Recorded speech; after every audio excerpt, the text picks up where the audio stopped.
నమస్కారం అండి. ఒక విచిత్రం ఏమంటే మన మానవ జాతిలో మాత్రమే ప్రతినిత్యం కూడాను ఉదయాన్నే పిల్లలకైతే విద్యాభ్యాసంలో పళ్ళను శుభ్రంగా తోమాలి, ఏదో అయితే ఆహారం తిని పళ్ళు తాగి బడికి ఉరకాలి అని చెప్తారు కదా.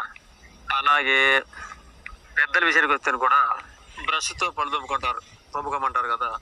ఇక అలాగే మరికొందరు వేప పుల్ల పెట్టి పళ్ళు తోముకుంటారు కదా. అలాగే మరికొందరు మసి బొగ్గు పెట్టి కూడాను పళ్ళు తోముకుంటారు కదా. ఇలా ఏదో విధంగా ప్రతి ఉదయం ప్రతి ఒక్కరు కూడాను పళ్ళు తోముకోవాలి అనేది ఆచారంగా వస్తుంది కదా. అలాగే ప్రతి ఒక్కరు కూడాను పాటిస్తూనే ఉంటారు కదా. అయితే ఇందులో ఒక తిరకాసు ఉంది.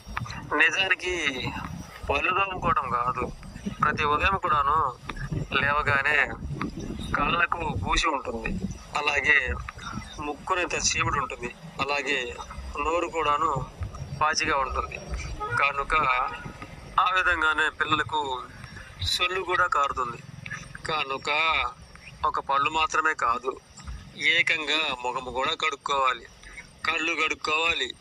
కొందరికి చీమిడి ఉంటుంది, కొందరికి ఏమిటి 90% ప్రతి ఒక్కరికి ఉంటుంది. రాత్రి అంతా కూడా గాలి పీల్చడం వల్ల శ్వాసల ద్వారా చీమిడి అనేది ముక్కులో చాలా వరకు కూడుకొని ఉంటుంది.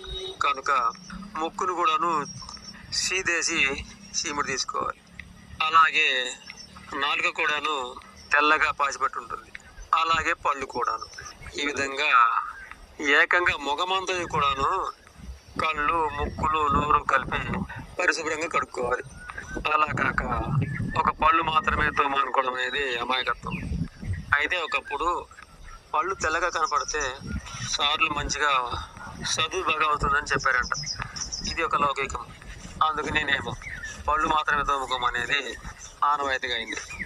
నిజానికి కళ్ళు, ముక్కు, నోరు కడుక్కొని ముఖానికి సబ్బు కూడా పెట్టుకొని పరిశుభ్రంగా కడుక్కున్న తర్వాత తల వెంట్రుకలు కూడా పరిశుభ్రంగా తోముకొని ఆ విధంగా ముఖం అనేది అందంగా కనిపించేటట్టు చేసుకోవాలి.